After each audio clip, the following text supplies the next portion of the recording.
Jai Gurudev. Welcome all to this Gita session. ரொம்ப சந்தோஷம். நம்ம இப்ப 6ஆம் தடவையாக பகவத்கீதா செஷன் ஆரம்பிக்க போறோம். முதல்ல நம்மளோட சனாதன தர்மம்னா என்ன, அந்த ஸ்கிரிப்சர்ஸ்னா என்ன, அதை பத்தி ஒரு ஷார்ட் இன்ட்ரடக்ஷன் மாதிரி பார்த்துட்டு, பகவத்கீதைன்னா என்ன, அது எப்படி வந்தது என்னன்னு கொஞ்சம் பார்த்துட்டு அப்புறமா போலாம். ஓகேயா?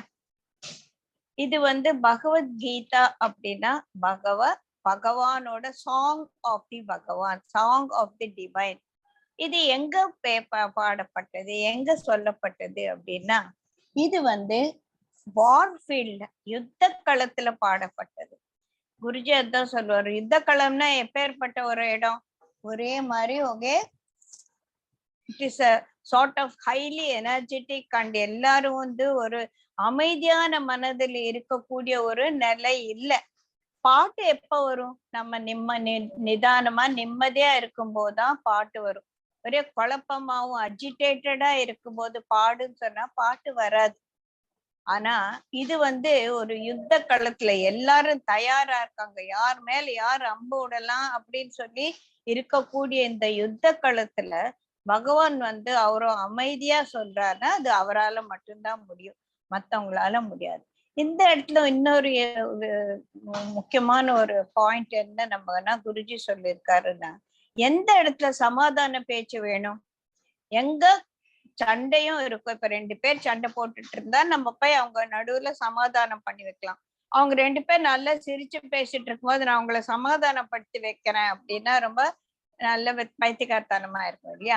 சோ எங்கெல்லாம் குழப்பம் இருக்கிறதோ அங்கதான் அதை சரி பண்ணக்கூடிய ஒரு முயற்சி எடுக்க வேண்டியிருக்கும். சோ பகவான் கிருஷ்ணர் அந்த இடத்துலதான் அந்த முயற்சி எடுக்கிறார்.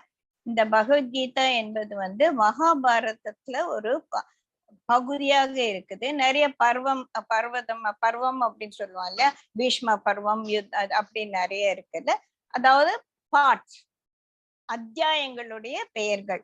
அதுல 6ஆம் அத்தியாயம் என்று சொல்லக்கூடிய இந்த பீஷ்ம பர்வதத்துல வரக்கூடியது இந்த பகவத்கீதை. இது 700 ஸ்லோகங்களை கொண்டது, 18 அத்தியாயங்களாக பிரிக்கப்பட்டிருக்கிறது. இதுக்கெல்லாம் யோகம்னு பேரு. அர்ஜுன விஷாத யோகம், கர்ம யோகம். யோகம் அப்படின்னாலே யூனியன் வித் வாட், நம்மளுடைய மனது, எண்ணங்கள், செயல்கள் எல்லாம் ஒன்றுபடுவதுதான் யோகா அப்படின்னு நம்ம சொல்லுவோம். இந்த மாதிரி கர்மத்துடன் ஒன்றுபடுவது கர்மயோகா, ஞானத்துடன் ஒன்றுபடுவது ஞான யோகா அப்படின்னு சொல்லிட்டு ஒவ்வொரு அத்தியாயத்துக்கும் ஒரு பேர் உண்டு. அது நம்ம போக போக பார்க்கலாம். முதல்ல எடுத்த உடனே ஒரு தியான ஸ்லோகம் இருக்கு. அது எல்லாரும் பேர் நம்பர் தியான ஸ்லோகம் முதல் நிறைய இருக்கு, முதல்து மட்டும் பார்க்கலாம். புஸ்தகம் இருக்கிறவங்க எடுத்துக்கலாம். நீங்களாம் மியூட்ல இருக்கிறதுனால நீங்களே சொல்லி பார்த்துக்கலாம், என் கூடயும் சொல்லலாம்.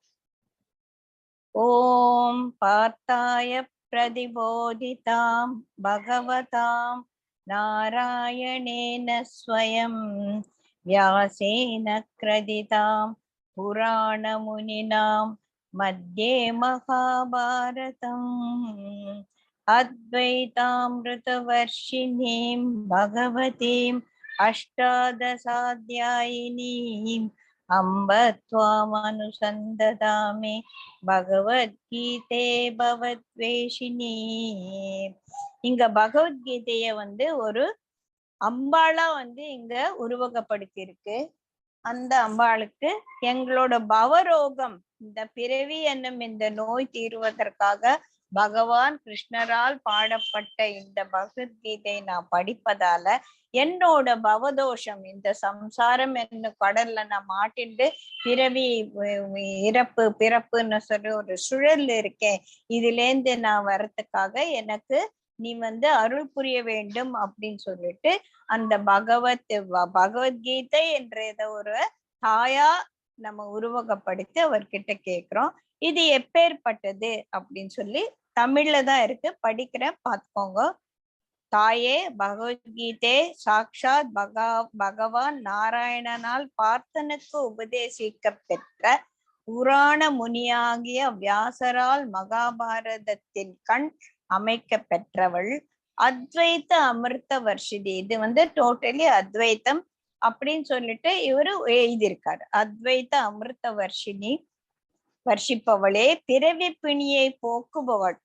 இது எப்படி அமைந்திருக்கு? 18 அத்தியாயங்களை உடையவள் ஆகிய பகவதி, உன்னை நான் தியானிக்கிறேன், உன்னை நான் வணங்குகிறேன். எதுக்கும் எப்பவுமே நம்ம வந்து ஒரு எல்லாருக்குமே நம்ம ஒரு பணிவான ஒரு மனநிலையில நம்ம எதையும் பார்க்கும்போதுதான் அது வந்து நமக்கு எடுபடும் அப்படின்னு சொல்லுவோம். இந்த பகவத்கீதை முதல்ல யாருக்காக பாடப்பட்டது?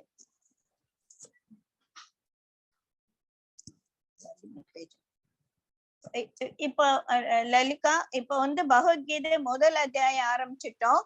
அதுக்கு முன்னால தியான ஸ்லோகம் இருக்கும். தியான ஸ்லோகத்துல முதல்து எந்த வந்து பழைய புக்கு, அதுல வந்து பேஜ் நம்பர் நான் சொல்றேன். நீங்களும் வச்சிருக்கிறது புது புக்குன்னு நினைக்கிறேன்.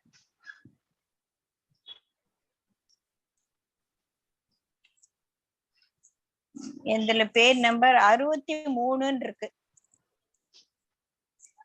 தியான ஸ்லோகம்னு இருக்கும் பாருங்க. நிறைய தியான ஸ்லோகம் இருக்கு. அது தியான ஸ்லோகத்தை எழுதினவர் வந்து மதுசூதன சரஸ்வதி அப்படின்னு சொல்லிட்டு அவர் வந்து கூடார்த்த தீபிகா அப்படின்னு சொல்லிட்டு பகவத்கீதைக்கு அவரு வியாக்கியானம் எழுதியிருக்காரு. அதுல வந்து இன்னர் மீனிங் கூட எழுதியிருக்காரு. அதுல வர ஒரு தியான ஸ்லோகம் இது.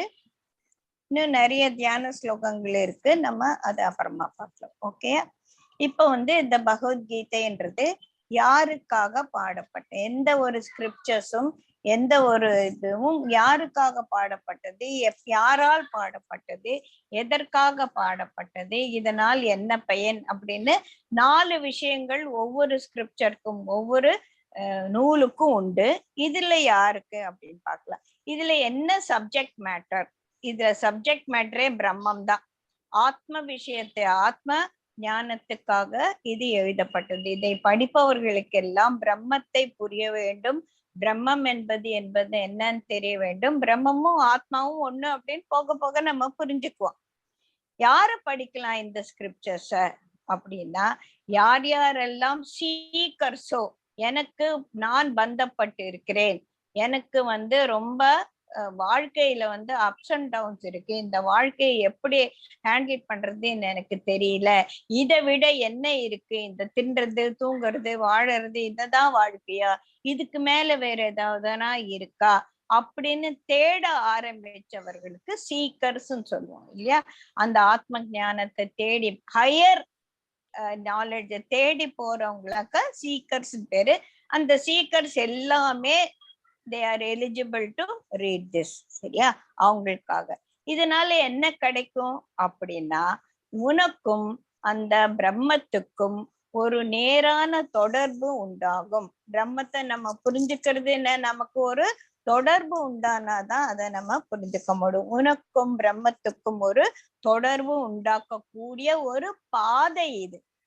இந்த பாதையில நம்ம பயணம் செய்ய ஆரம்பிச்ச உடனேயே நமக்கு, நான் எங்க இருக்கேன், கீதா அப்படின்னால தெலுங்குல வந்து கோடுக்கு என்ன வேணும், ஒரு புள்ளி அடுத்த புள்ளி, ஒரு புள்ளியிலிருந்து இன்னொரு புள்ளிக்கு சேர்க்கக்கூடிய 2 புள்ளிகளை சேர்க்கக்கூடியதான் ஒரு கோடுன்னு சொல்லுவோம். முதல் புள்ளி யாரு, த சீக்கர் நானு.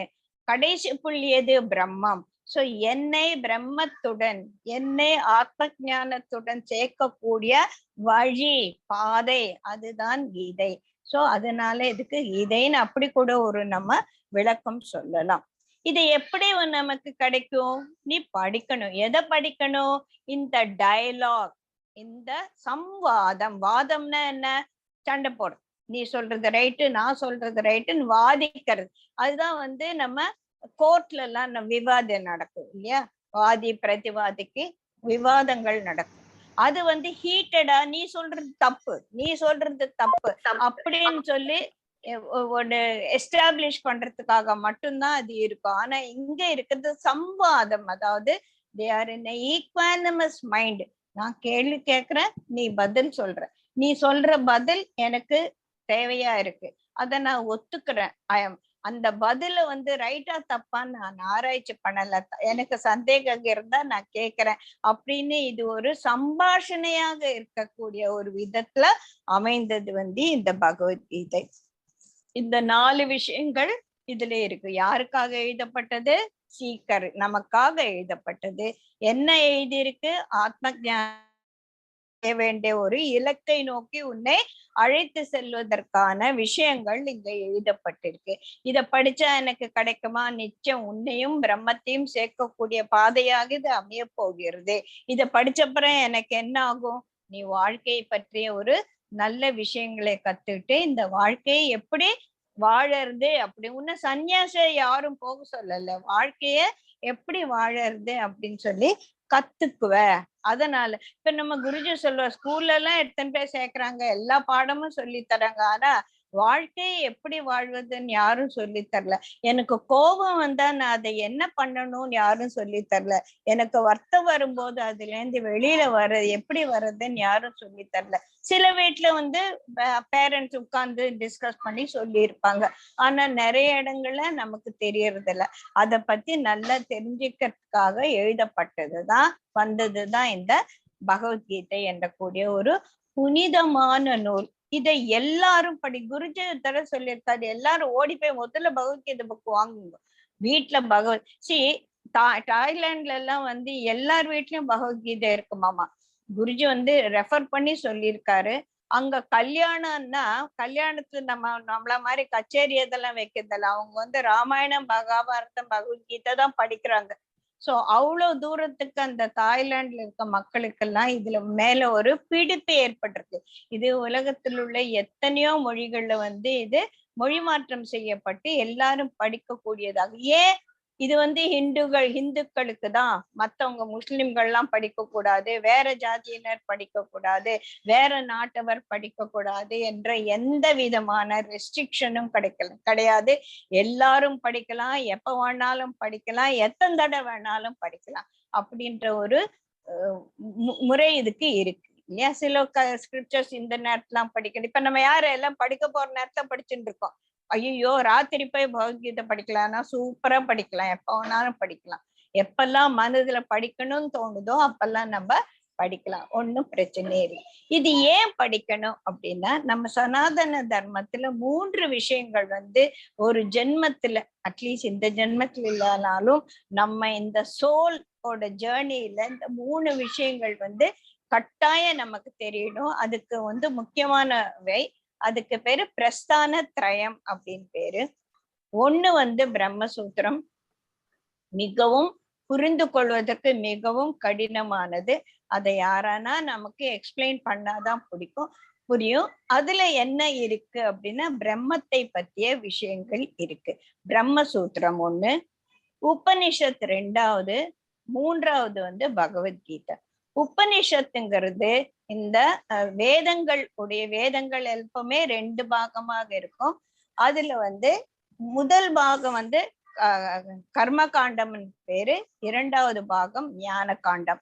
இந்த உபனிஷத்கள் எல்லாம் இந்த ஞான காண்டத்துல வரக்கூடியது. 4 வேதங்கள் இருக்கு, 4 வேதங்கள்லயும் நிறைய உபனிஷத்ஸ் எல்லாம் இருக்கு. அதுல வந்து 108 உபனிஷத் ரொம்ப முக்கியம். ரொம்ப ரொம்ப முக்கியமானது 11 உபனிஷத். இந்த உபனிஷத்ஸ் எல்லாம் ஒவ்வொரு வேதங்களோட கனெக்ட் ஆயிருக்கும். அந்த உபனிஷத்ஸ் எல்லாம் என்னன்னு நமக்கு தெரிஞ்சுக்கணும். முக்கியமான சில உபனிஷத்துகள் அட்லீஸ்ட் நமக்கு தெரியணும், அதுல என்ன சொல்லியிருக்குன்னு நமக்கு புரியணும். 3வது பகவத்கீதை. இந்த உபனிஷத்ஸ் எல்லாம் படிக்கிறது கஷ்டம், யாரனா சொல்லி தரணும். அது வந்து வேத வித்தகர்கள் இருந்தா அவங்க வாயிலாக நம்ம கேட்கணும். பிரம்மசூத்திரம் அதை விட வந்து மிகவும் கஷ்டமான, நம்ம சொல்லுவோம் என்ன படிச்சா எனக்கு என்ன புரியாமல போறது, அது என்ன பிரம்மசூத்திரமா அப்படின்னு திட்டுவாங்க. அப்படியே அப்பவே நமக்கு தெரியுது பிரம்மசூத்திரம்னா புரியறது ரொம்ப கஷ்டம் அப்படின்னு சொல்லிட்டு. சோ இந்த உபனிஷத்துக்கு வந்து ஸ்ருதி பிரஸ்தானா அப்படின்னு பேரு.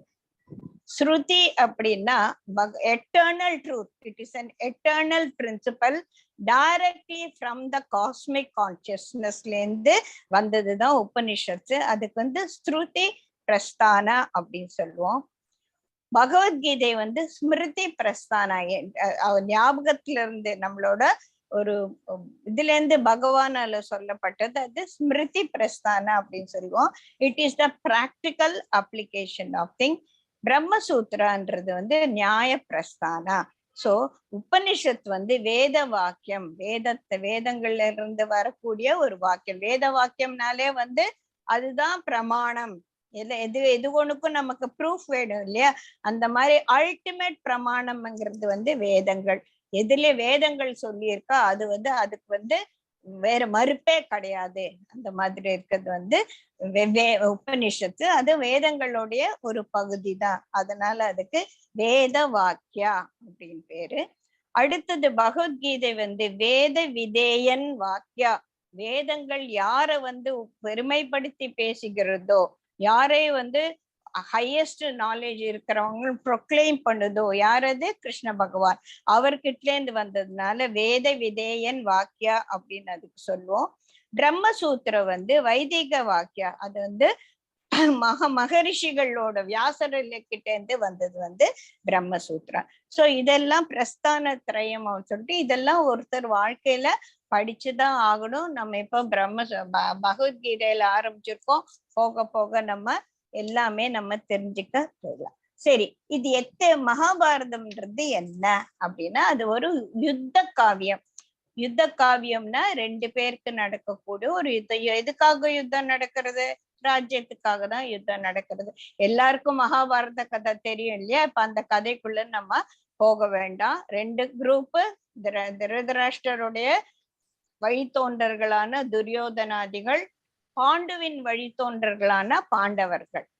சரியா?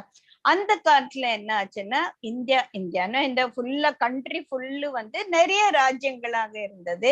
எந்ததெல்லாம் பெரிய ராஜ்யமோ அந்த பெரிய ராஜ்யங்களுக்கு சின்ன ராஜாக்கள் எல்லாம் கப்பம் கட்டுவாங்க இல்லையா? சோ அந்த கப்பம் கட்டுற ராஜ்யம் எல்லாம் வந்து அவங்களுக்கு கீழ்ப்படிஞ்சு இருக்கக்கூடியது. அந்த மாதிரி இந்த மகாபாரத யுத்தம் டிக்ளேர் பண்ண உடனே, ஜஸ்ட் a minute. హలో, మీరు వచ్చేసరా?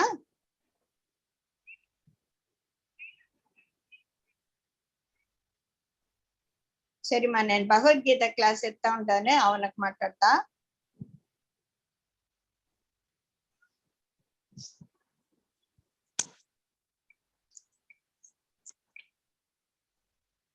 Okay, sorry. அந்த 2 இதுக்கு வந்து யுத்தம் பிரியும் போது இருக்கிற ராஜ்யங்கள் எல்லாம் இந்த பக்கமும் அந்த பக்கமும் they take sides. சோ அதுல வந்து இவங்க பக்கம் வந்து 9, அவங்க பக்கம் 9 ராஜ்யங்கள் வந்து அக்ரோனி அப்படின்னு சொல்லுவாங்க. அதெல்லாம் வந்து சேர்ந்து இருக்கும் போது நயவஞ்சகத்தனமாக இந்த துரியோதனாதிகள் ஒரு 2 பேர், யாரு? சல்லியன் வந்து பாண்டவர்களுக்கு மாமா ஒரு முறை வேணும். நகுல சகாதேவனோட அம்மாவோட பிரதர். அவரு வந்து அவரையும் வந்து தன்னோட வழிக்கு சேர்த்துக்கிறாங்க. சோ 2 அக்ரோனி சேவை அந்த பக்கம். So it is an unequal wall. இவர் இந்த பக்கம் 11, இந்த பக்கம் 7 தான் இருக்கு. So there is no equality. இந்த மாதிரி ஒரு நிலைமையில் தான் வந்து அந்த யுத்தம் ஆரம்பிக்கிறது. எது ஒண்ணும் பண்றதுக்கு முன்னால பெரியவர்கள் சாம வேத தான தண்ட அப்படின்னு சொல்லுவோம் இல்லையா? எல்லா வழிமுயல்களையும் முயற்சி செஞ்சாச்சு. கிருஷ்ணரே தூதா போயாச்சு. அப்ப கூட இந்த யுத்தம் வந்து தவிர்க்க முடியாதது ஆகிவிடுகிறது. இந்த யுத்தத்துல நிறைய சிலர் எல்லாம் கேட்பாங்க, என்னோட பேரனே கேட்டான், ஏன் கிருஷ்ணரே இவ்வளவு தப்பா எல்லாம் நடந்துக்கிறாரு, அவரே நயவஞ்சகமாக எல்லாம் பேசுறாரு அப்படின்னு சொல்லி கேட்டிருக்காங்க. அதனால இதுல வந்து தர்மத்தை ஸ்தாபிப்பதற்காக வந்தது. அதனால தர்மத்தை நிலைநாட்டுவதற்கு தர்மத்தையே நம்ம வந்து உபயோகப்படுத்திக்கலாம் அப்படின்னு சொல்லி, தர்மா ரக்ஷதி ரக்ஷிதாக. யாரெல்லாம் தர்மத்தை காப்பாற்ற நினைக்கிறார்களோ அவங்கள தர்மமே ரட்சிக்கும். சோ கிருஷ்ணர் வந்து எவ்வளவோ சால்ஜாப்பெல்லாம் பண்றார், தப்பெல்லாம் எல்லாரும் ஏமாத்தி கடைசி மட்டும் எல்லாரும் ஏமாத்தி தானே இவங்களை ஜெயிக்க வைக்கிறாங்க இல்லையா? சோ அது எதற்காகனா அவர் தர்மத்தை நிலைநாட்டுவதற்காக செய்ததால தர்மம் அவரை காப்பாற்றும். அதர்மமான வழியை போல தோன்றினாலும் தர்மத்தை காப்பதற்காக செய்யக்கூடிய வழிமுறைகளை செய்பவர்களை அந்த தர்மமே நல்ல விதமாக காப்பாற்றும் அப்படின்னு சொல்றோம். சரியா? சோ இது ஆரம்பம் அப்படின்னு சொல்லுவோம். சோ இப்ப நம்ம பகவத்கீதைக்குள்ள போயிட்டு நம்ம பார்க்கலாம். ஓகேயா? முதல் அத்தியாயம் 18 அத்தியாயம் இருக்கு.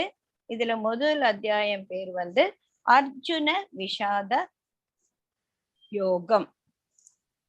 நம்ம இந்த பகவத்கீதை ஸ்லோகங்கள்லாம் நமக்கு முக்கியம் கிடையாது. ஸ்லோகம் தெரியலையே, சான்ஸ்கிரிட் தெரியலையே அப்படின்னெல்லாம் நம்ம வருத்தப்படாது.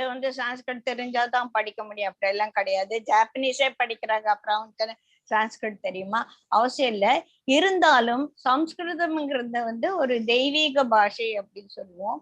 அது புரிஞ்சாலும் புரியாவிட்டாலும் அதோட வைப்ரேஷன்ஸ் ரொம்ப பாசிட்டிவா இருக்கும்.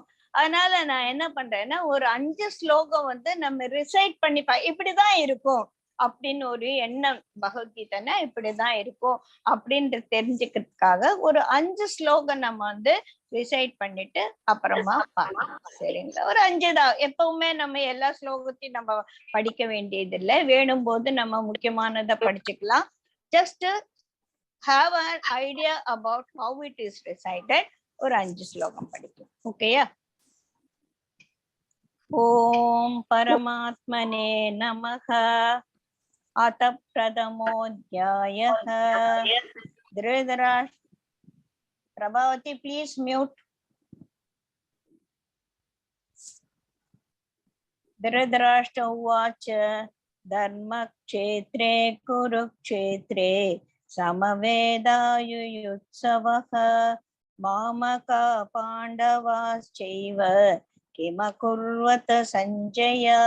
सञ्जय उवाच दृष्ट्वा तु पाण्डवानीकं व्यूढं दुर्योधनस्तथा आचार्यमुपसंज्ञम्य राजा वसनमब्रवीत्. पश्यैतां पाण्डुपुत्राणाम् आचार्य महदीं समूं व्यूढं द्रुपदपुत्रेण तव शिष्येण धीमता. अत्र चूरामहेश्वासा भीमार्जुन समायुधे युयुधानो विराडश्च द्रुपदश्च महारथः. दृष्टकेसुते किदानः काशिराजस्य वीर्यवान् पुरुजित् कुन्तिभोजस्य शैवश्च नरपुङ्गवः. युधामन्युश्च विक्रान्तः उत्तमौजास्य वीर्यवान् सौपुत्रो द्रौपदेयास्य सर्व एव महारथः. இதுல முதல்ல என்ன இருந்ததுன்னா, சஞ்சயன் என்றது யாரு அப்படின்னா, அவர் திருதராஷ்டிரனோட தேரோட்டி. மிகவும் ஞானவான். அவனுக்கு ரொம்ப ஞானம், ரொம்ப ஆத்ம ஞானத்துல மிகவும் பரிசுத்தமான ஒரு ஆத்மா. அதனால மகாபாரத யுத்தம் ஆரம்பிக்கிறதுக்கு முன்னால வியாசர் வர்றார். வியாசர் திருதராஷ்டிர கேக்குறார், அப்பா நீ யுத்தத்துல என்ன நடக்குதுன்னு பாக்கணும்னா உனக்கு ஞான திருஷ்டி கொடுக்குறேன், நீ எல்லாத்தையும் பார்க்கலாம் அப்படின்னு. அவர் என்ன சொல்றாரு, ஆமா என் பிள்ளைகளை வாழ்ந்த வாழ்க்கையே நான் பார்க்கல, அவங்க சாவறதே நான் பார்க்க போறேன், எனக்கு வேண்டாம் அப்படின்னு சொல்லிடுறாரு. அதே காந்தாரி கிட்டையும் கேக்குறாரு, உனக்கு வேண்டாம் நான் திருஷ்டி தரேன், நீ இங்க இருந்தே எல்லாத்தையும் பார்த்துக்க முடியும் அப்படி சொன்னா, வேண்டாம் என் குழந்தைகள் எல்லாம் அடிபட்டு உதப்பட்டு சாவறத பார்க்கக்கூடிய ஒரு மனோதைரியம் எனக்கு கிடையாது அப்படின்னு சொல்லிட்டு.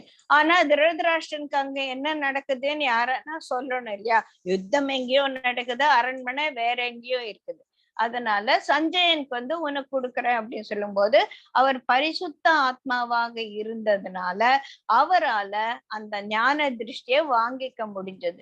சோ அவர் திருதராஷ்டிரன் பக்கத்துல உட்கார்ந்து ஞான கண்ணால இந்த யுத்த காலத்துல என்ன நடக்குதோ அத பார்த்து அவரு சொல்லிட்டு இருக்காரு. சோ முதல்ல யார் பேசுறாங்க அப்படின்னா திருதராஷ்டிரன். திருதராஷ்டிரன் அப்படின்னா திருடமா பிடிச்சுட்டு இருக்கான். எதை திருடமா பிடிச்சுட்டு இருக்கான்?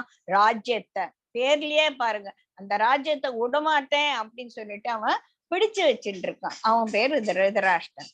இதுல இன்னொரு விஷயம் என்னன்னா, ஆரம்பமே குருடனால பேசப்பட்டது. குருடன் அப்படின்னா ஞானம் இல்லாதவன், அஜ்ஞானி. அவன் அஜ்ஞானியா இருக்கிறதுனால தான் அனாவசியமா இந்த மாதிரி எல்லாம் மகாபாரத கதையெல்லாம் நமக்கு தெரியும். பண்ணதெல்லாமே அநியாயம். சோ இந்த அநியாயம் பண்ணதுக்கு காரணம் he was blind to certain truth. என்ன ட்ரூத்? பாண்டவர்களுக்கும் ராஜ்யத்தை கொடுக்க வேண்டியது நியாயம்தான். அவங்க என்ன கேட்டாங்க, நீ ராஜ்யமே கொடுக்காதே, நாங்க போய் எங்கேயோ போச்சுக்கிறோம், 5 கிராமம் கொடு, 5 ஊசிமன இடம் கூட கிடையாது அப்படின்னு சொல்லி பையன் சொல்லும் போது அந்த தந்தையா அங்க ராஜாவா இருக்கிறவன் வாய மூடின்னு இருந்தான் இல்லையா? அப்ப அவன் குருடன் தானே. சோ திருதராஷ்டிர உவாச்சன சொன்னாரு.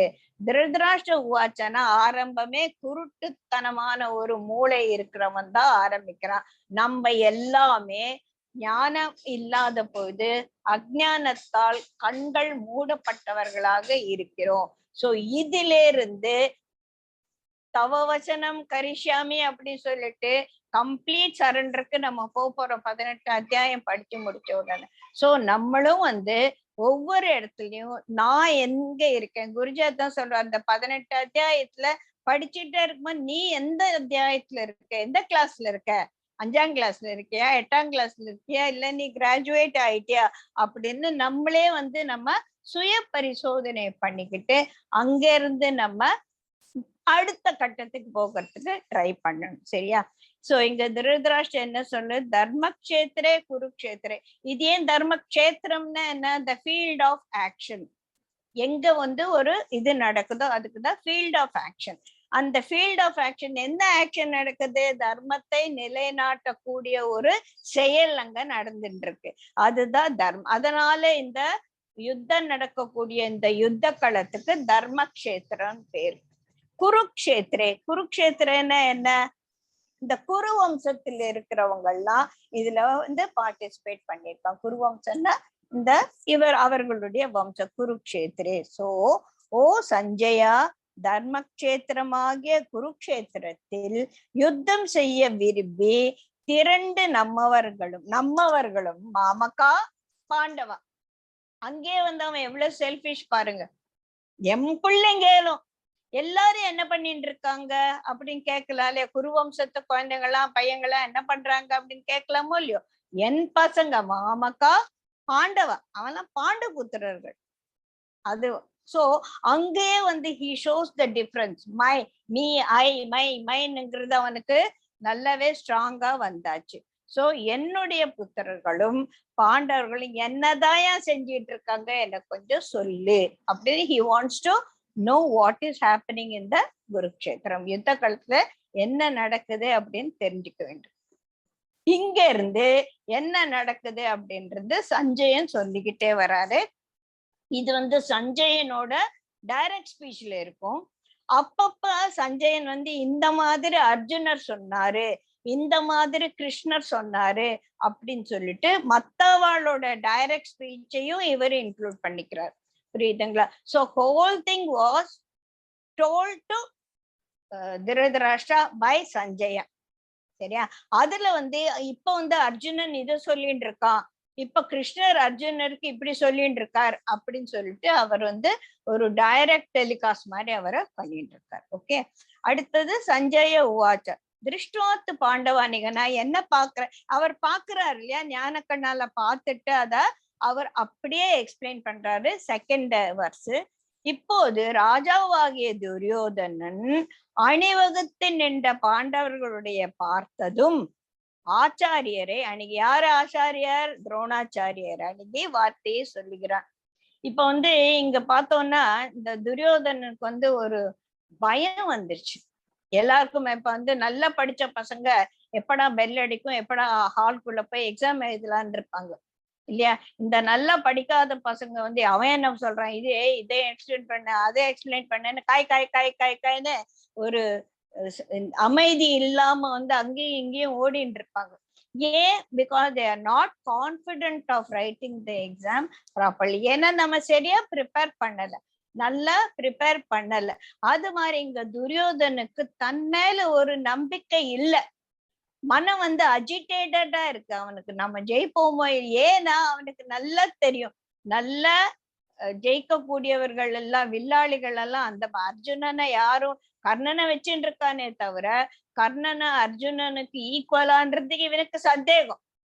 அதுவும் இல்லாம இவனுக்கு வந்து இந்த பீஷ்மரு துரோணாச்சாரியார்லாம் பெரியவர ஆச்சாரியர்கள் என் பக்கம் இருந்தாலும் அவர்கள் மனசெல்லாம் என்ன, பாண்டவர்கள் ஜெயிக்கணும் தான் இருக்கு. ஒப்புக்கு சப்பாடியா நீ என் பக்கத்துல இருக்க, இவங்க வந்து வேலை சரியா செய்வாங்களோ மாட்டாங்களோ, டபால் அந்த பக்கம் போயிடுவாங்களோ அப்படின்னு எல்லாம் இவனுக்கு பயம்.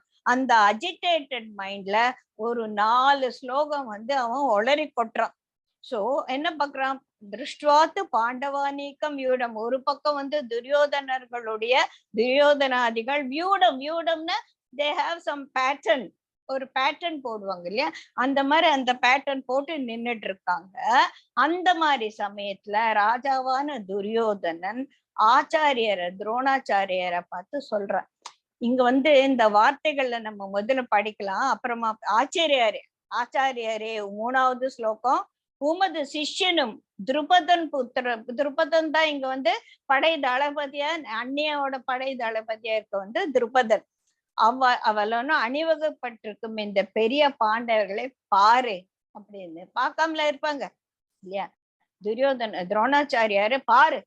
ஏன் அப்படி சொல்றான் அப்படின்னா, ஏன்னோ பெருசா அவங்களுக்கு எல்லாம் எனக்கெல்லாம் ஒண்ணுமே சொல்லி தராம எல்லாமே அர்ஜுனனுக்கு தானே சொல்லி தந்த, தலையில் தூக்கி வச்சுட்டல குட் ஸ்டூடெண்ட்னு நீ சொல்லி கொடுத்தவங்களாம் இப்ப என்ன ஆயிருக்காங்க, உனக்கு எதிராவே வெளில எடுத்துட்டு வந்து நிக்கிறாங்க, இதுதான் நீ சொல்லி கொடுத்த லட்சணம் அப்படின்னு சொல்லாம இந்த ஆச்சாரியரை வந்து இழிவுபடுத்துற மாதிரி பேசுறாங்க. அதுதான் இங்க முக்கியம். அடுத்த 4, 5, 6 ஸ்லோகங்கள் வந்து வெறும் பெயர்கள் தான், லிஸ்ட் ஆஃப் பீப்புள். இந்த 16 ராஜ்யங்கள் வந்து பாண்டவர் பக்கம் இருக்கு. அதுதான் அந்த 7 அக்ரோனி செயலை அப்படிங்கிறது. ஏன்னா இவங்களுக்கு தான் ராஜ்யமே இல்லையே, இவங்கெல்லாம் வந்து காட்டுல இருந்து தானே வந்திருக்காங்க. அதனால இவங்களுக்குன்னு ஒரு ராஜ்யம் இல்லை. இந்த ராஜாக்கள் எல்லாம் இவங்கள் பக்கத்துல சேர்த்துக்கிறாங்க. அது ஒண்ணு வெறும் லிஸ்ட் ஆஃப் நேம்ஸ் தான். யாரெல்லாம் கத்த சூரா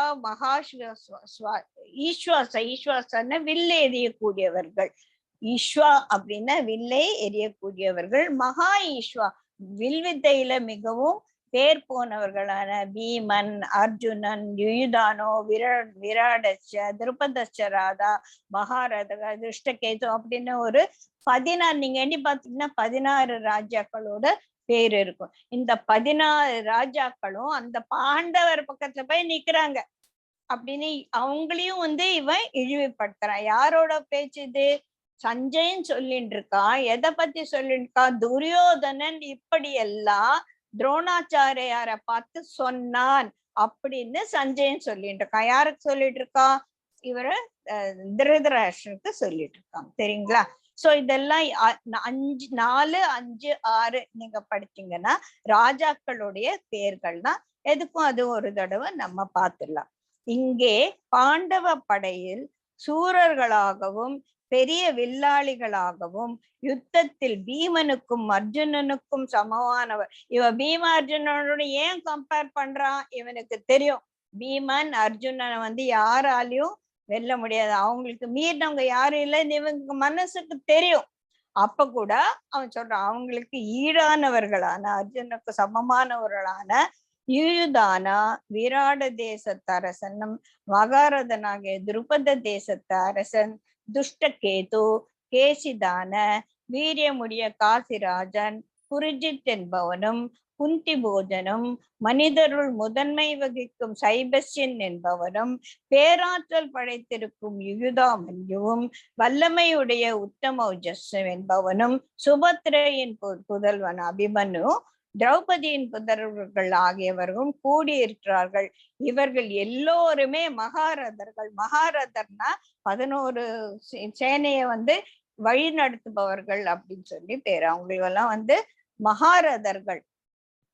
ஒரு பெரிய சேனையே எடுக்கக்கூடிய, அவங்களே பை தெம்செல்ஸ் ஒரு சேனைக்கு ஈக்குவலா இருக்கு. அந்த மாதிரி 16 சேனைகள் அவங்க பக்கம் இருக்கு. இப்பவே அவனுக்கு வந்து பயம் வந்தாச்சு. சரின்னு அப்ப என்ன சொல்ல, நானும் தான் நல்லா படிச்சிருக்கேன் அப்படின்னு சொல்லி நம்ம பீச்சிக்குவோம் இல்லையா, அந்த மாதிரி அஸ்மாக்கம் து விசிஷ்டாயே தன்னிபு. என்ன அப்ப அஸ்மாக்கம் நம்ம பக்கத்துல பாரு என்ன இருக்காங்க, பிராமண சிரேஷ்டரே அப்படின்னு சொல்லிட்டு அந்த துரோணாச்சாரிய அட்ரஸ் பண்ணா. நம்மவர்களும் யாருக்கும் சளைச்சவங்க கிடையாது. அவங்க கிட்ட 7 அக்ரோனி தான் இருக்கு, நம்ம கிட்ட 11 அக்ரோனி இருக்கு. என்னுடைய எல்லை இவங்கெல்லாம் எதுக்காக வந்திருக்காங்க, எனக்காக தங்களோட உயிரை கொடுக்கறதுக்கு வந்திருக்காங்க. அவங்கெல்லாம் இவனுக்காக ஆசைப்பட்டு வரல. பாண்டவர் சைட்ல போன ஒரு சேனையாளர்கள் வீரர்கள் எல்லாருமே இவங்க ஜெயிக்கணும், இவங்களுக்கு நம்ம உதவி பண்ணணும்ன்ற ஒரு குட் இன்டென்ஷனோட வந்திருக்காங்க. இந்த துரியோதன சைட்ல இருக்கவங்க எல்லாம் கம்பல்ஷன்ல இழுத்து கொண்டு வந்து போட்டிருக்கோம். சோ கம்பல்ஷன்ல வந்தவங்களோட ஒரு ஆட்டிடியூடும் இவங்க ஜெயிக்கணும்ன்ற வர்றவங்களோட ஆட்டிடியூடும் டெஃபினட்டா வேற இருக்கும். அது இவனுக்கு தெரியும். ஆனா இவன் என்ன சொல்றான், எனக்காக உயிர் கொடுக்க பாரு எத்தனை பேர் வந்திருக்காங்க அப்படின்னு சொல்லிட்டு சொல்றான். நம்மவர்கள் யார் சிறந்தவர்களோ அவர்களை கூட தெரிஞ்சுக்கோ. அவனுக்கு தெரியுமா நம்ம பக்கம் யார் யார் இருக்காங்கன்னு, அதையும் தெரிஞ்சுக்கோ. சும்மா அந்த பக்கமே பார்த்து எல்லாரும் அந்த பக்கம் இருக்காங்கன்னு யோசிக்காத அப்படின்னு சொல்லிட்டு துரோணாச்சாரியர் ரொம்ப கீழ்த்தரமா பேசுறான். இந்த பக்கம் திரும்ப நம்ம பக்கம் கூட்டுல கூட நிறைய நிறைய நல்ல வில்லாளிகளும் வீரர்களும் இருக்கிறார்கள் அப்படின்னு சொல்லி சொல்றான். 7வது, பிராமண சிரேஷ்டரே நம்மவர்களுள் யார் சிறந்தவர்களோ அவர்களை கூட தெரிந்து கொள்ளும். என்னுடைய சேனையின் நாயகர்களை பற்றி உனக்கு தகவல் தெரிவித்த பொருட்டு சொல்கிறேன். இங்க யாரா இருக்காங்கன்னு உனக்கு சொல்லணும்ல, அதுக்காக தான் சொல்றேன் அப்படின்னு சொல்லி சொல்றான். 8வது, பவான் பீஷ்மஸ்ச கர்ணஸ்ச கிருபச்சஸ்ய சமிதிஞ்சய அஸ்வத்தாமா விகர்ண. இதெல்லாம் நம்ம பக்கம் இருக்காங்க. யார் யார் இருக்காங்க, பீஷ்மாச்சாரியர் இருக்கார், கர்ணன் இருக்கார், கிருபாச்சாரியர் இருக்கார், அஸ்வத்தாமா இருக்கா, விகர்ணன் அவனோட தம்பி. இந்த மாதிரி எல்லாம் நிறைய பேர் நம்ம பக்கமும் இருக்கிறாங்க. ஜெயத்ரதன் ஒரு விசேஷமான ஒரு பேர் பெற்றவன். அவனை யாருமே கொல்ல முடியாது. அவனை யாருன்னா அவன் தலை கீழே விழுந்ததுன்னா எல்லாமே இவன் யார் வில்லைன்னு அவன் எரிஞ்சு போயிடுவான் இல்லையா. அந்த மாதிரி ஒரு வரம் இருக்கு. அதனால அவனை யாரும் கொல்றதுக்கு பயப்படுவாங்க. இவன் தலை நிலத்த விழுந்தா நம்மளே எரிஞ்சு போயிடும் அப்படின்னு அவன் வம்புக்கே யாரும் போக மாட்டான். அதனால அவனுக்கு ரொம்ப திமிர் பிடிச்சவன் ஜெயத்ரதன். இவங்கள 100 பேரோட ஒரே ஒரு சிஸ்டர், அந்த சிஸ்டரோட ஹஸ்பண்ட், வீட்டு மாப்பிள்ளை அவர். சோ ஜெயத்ரதனால நம்ம பக்கம் இருக்கான், கர்ணன் இருக்கான், ஜெயத்ரதன் இருக்கான். எல்லாருக்கும் தன்னோட சாவ தானே நிர்ணயிக்க கூடிய பீஷ்மாச்சாரியர் இருக்கார், கிருபாச்சாரியர் இருக்கார், துரோணாச்சாரியரான அவங்களுக்கும்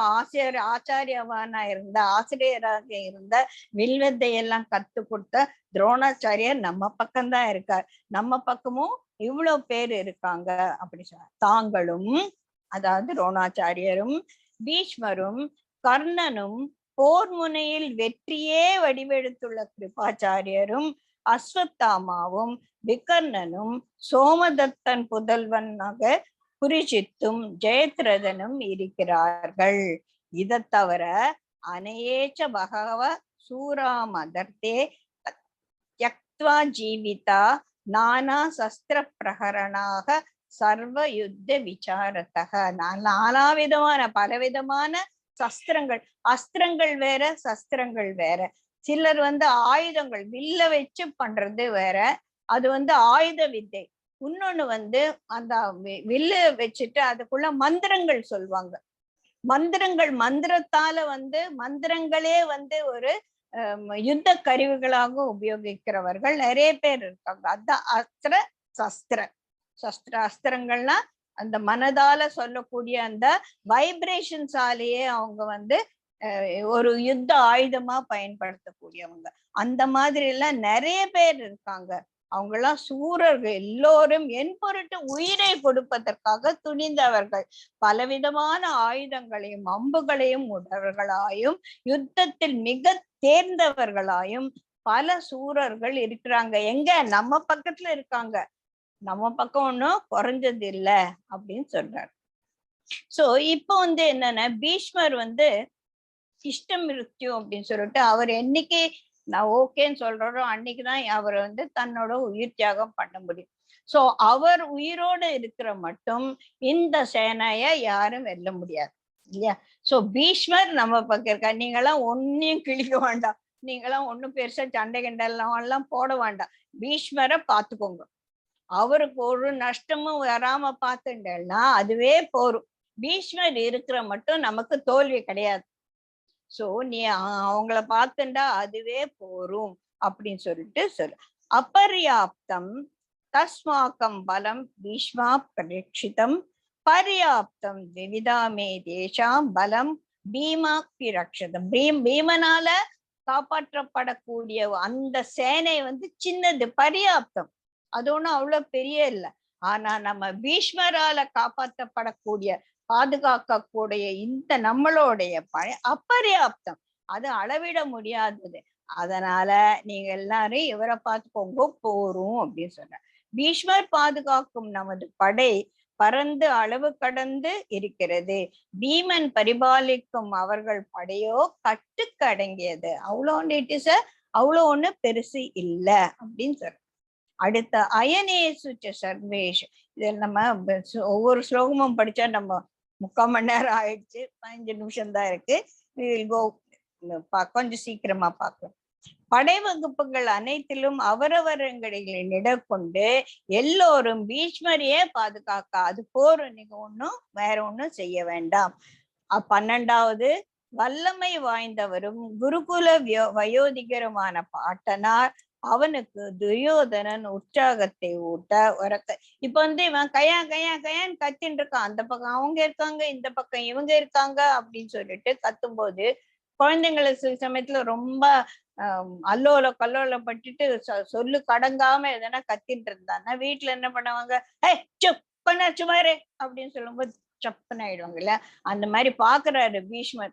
இவன் ரொம்ப பயத்துல கண்ணா பின்னான்னு உளறின்னு இருக்கான், இவன் வாயை மூடணும் அப்படின்னு என்ன பண்றார், தன்னோட சங்கநாதத்தை எடுத்து அவரு ஊதுறார். சோ யார் முதல்ல சங்கு ஊதுறாங்களோ அவங்கதான் யுத்தத்தை ஆரம்பித்ததாக பொருள்படும். இப்ப பீஷ்மர் என்னப்பா எந்த பக்கத்துல இருக்கார், துரியோதனர் சைட்ல இருக்கார். அதனால அவர் சங்கநாத எழுப்பின உடனே துரியோதனாதிகள் தான் சண்டைய ஆரம்பிச்சாங்க, யுத்தத்தை ஆரம்பிச்சாங்கன்றது எஸ்டாப்ளிஷ் ஆயிடுச்சு. சோ அவரோட இப்ப அடுத்த ஒரு 4 ஸ்லோகங்கள் விதவிதமான சங்குகள் எப்படி ஊதப்பட்டது அப்படின்னா ஒவ்வொருத்தரோட சங்குக்கும் ஒவ்வொரு பேர் உண்டு. சோ பீஷ்மர் தன்னோட சங்க எடுத்து ஊதுன உடனே என்ன பண்றாங்க, கிருஷ்ணரும் தன்னோட பாஞ்சஜன்யத்தை ஊதுறார். கிருஷ்ணரோட சங்குக்கு பாஞ்சஜன்யம் பேர், அதாவது அது பஞ்ச பூதங்களால் ஆனது. அது பெரிய கதை இருக்கு, அந்த கதைக்குள்ள எல்லாம் போனோம்னா நம்ம வெளியில வரவே முடியாது. சோ பாஞ்சஜன்யம் என்ற அவரோட சங்கு ஊதுறாரு. அதுக்கு அடுத்து உள்ள என்ன பண்றாரு, அவர் அந்த கிருஷ்ணருக்கு இங்க ஒரு எக்ஸ்பிளனேஷன் கொடுத்திருக்காங்க 14வது ஸ்லோகத்துல. வெள்ளை குதிரைகள் பூட்டிய சிறந்த தேரில் வீட்டிருந்த மாதவனும் பாண்டவனும் தங்கள் தெய்வீக சங்குகள், இவங்களுக்கு தெய்வீக சங்கு, அந்த பாஞ்சஜன்யம் என்றது மிகவும் கிருஷ்ணரோட பகவானோட கையில இருக்கக்கூடிய ஒரு சங்கு இல்லையா. அடுத்தது அர்ஜுனனோட சங்குக்கு தேவதத்மா. தேவதத்மன் அவனுக்கு தேவர்களால் கொடுக்கப்பட்ட ஒரு சங்கு, அது அவர் ஊதுறாரு. அடுத்தது பாஞ்சஜன்யம் ரிஷிகேஷர் ஊதுறாரு, தேவதத்த தனஞ்சய ஊதுறான். பவுண்ட்ரம், பவுண்ட்ரம்ன்றது பெரிய சங்கு, அது தூக்கறதுக்கு பீமனால மட்டும்தான் முடியும். மிருகோதரன்னா பீமனோட இன்னொரு பேரு. நான் சொல்றது இப்ப 15வது ஸ்லோகம். அவனும் பீமனும் தன்னோட சங்கூதர் யாரு, பாஞ்சஜன்யத்தை கிருஷ்ணர் ஊதுறாரு, தேவதத்தத்தை அர்ஜுனர் ஊதுறாரு, மிருகோதரன் என்று சொல்லக்கூடிய பீமன் தன்னோட பவுண்ட்ரம் என்னக்கூடிய பெரிய ஒரு சங்க ஊதுறாரு. உடனே ராஜாவான திருதராஷ்டிரர் தன்னோட அனந்த விஜயம் என்ற தன்னோட சங்க ஊதுறாரு. அதுக்கடுத்தது நகுல சகாதேவன் அவங்களோட சங்குகள் சுகோஷ மணி புஷ்பக அப்படின்ற அந்த சங்குகளை ஊதுறாரு. உடனே படைத்தலைவரான திஷ்டத்யும்னு தன்னோட சங்கு, இந்த சங்குகள்லாம் பெரிய சத்தம் ஏற்பட்ட உடனே துரியோதனுக்கு வயித்த கலக்குது. அப்பதான் பெல் அடிச்சோன்னா நமக்கு எப்படி இருக்கும், பரீட்சைக்கு போறதுக்கு முன்னால ஒரு மாதிரி வயிற்று கலக்கும் இல்லையா, அந்த மாதிரி. இன்னும் இத்தனை வருஷம் 70 வயசு ஆனா கூட அந்த எக்ஸாம் ஃபியர் வந்து நம்ம உடல அந்த ஞாபகம் வந்து அப்படியே இருக்கு. சோ அந்த மாதிரி இந்த சங்கெல்லாம் ஊதுன உடனே அவனுக்கு ஒரு மாதிரி வைத்திய கலக்கி அவன் மனச வந்து பிடிச்சு இழுத்துதாமா.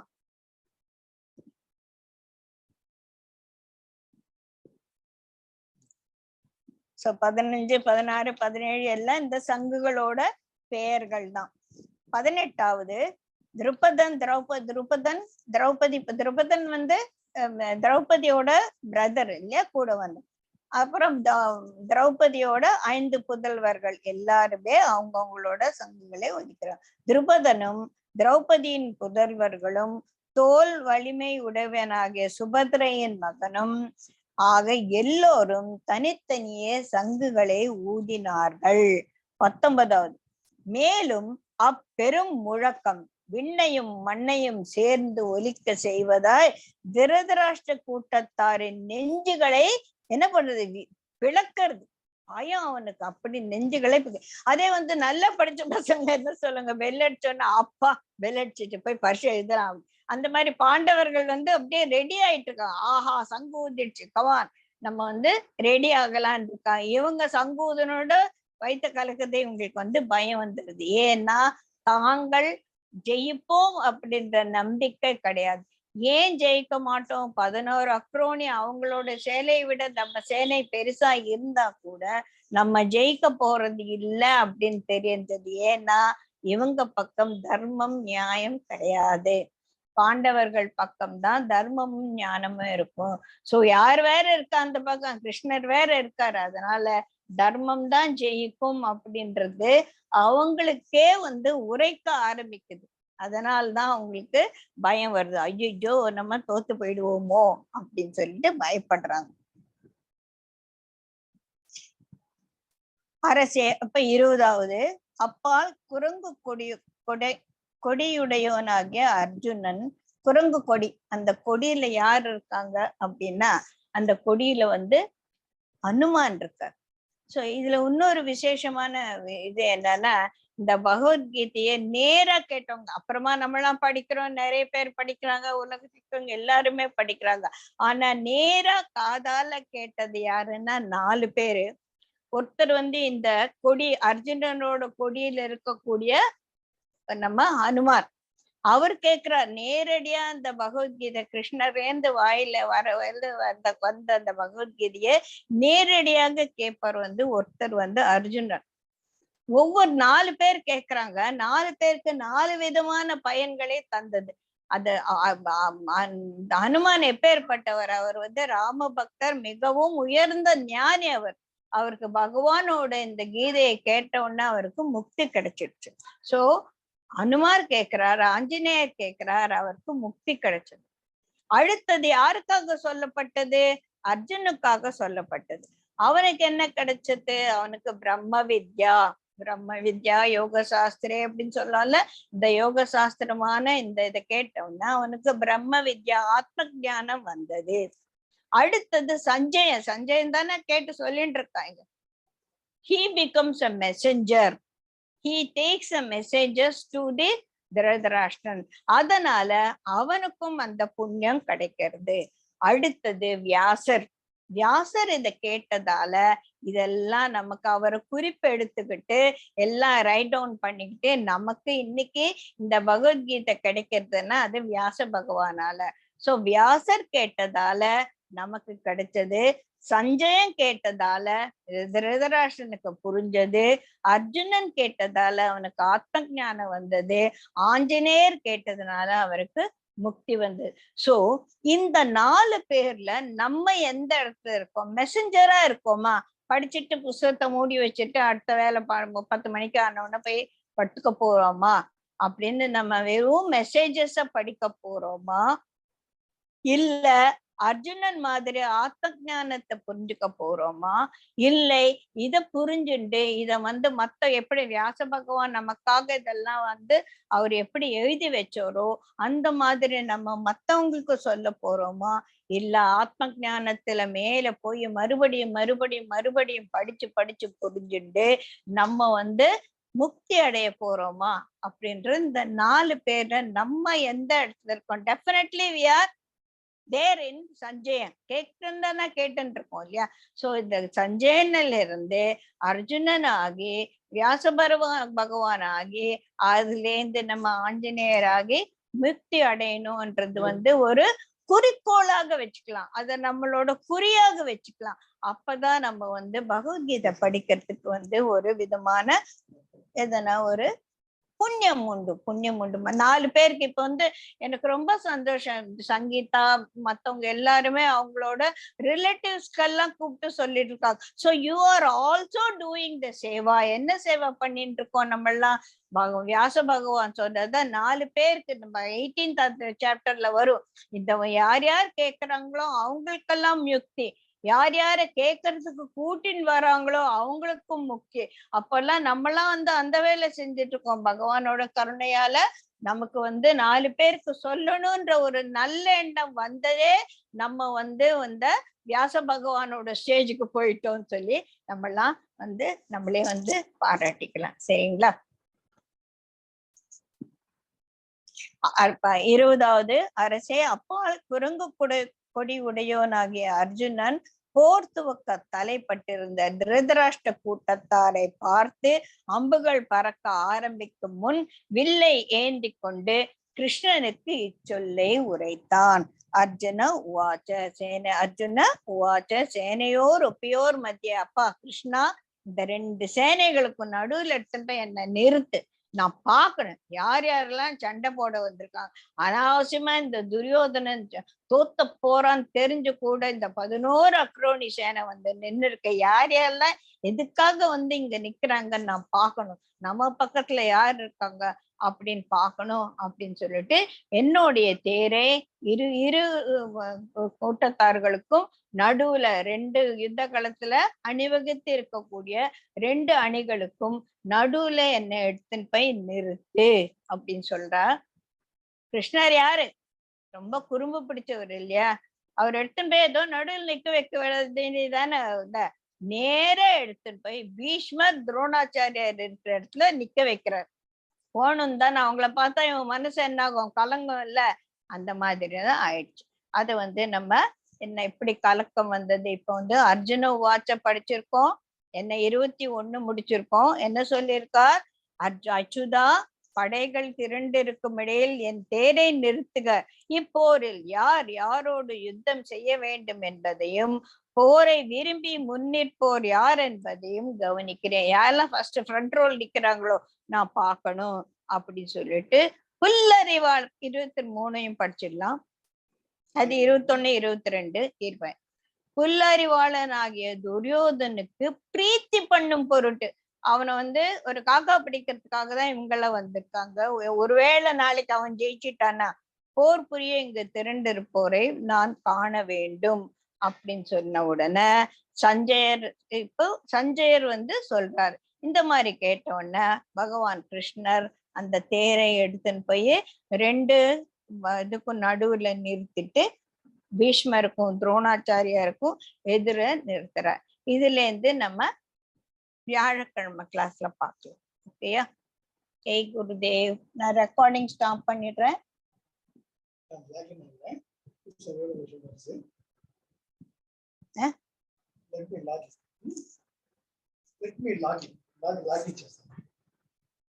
ரெக்கார்டிங் స్టాప్స్ రాలే కదా?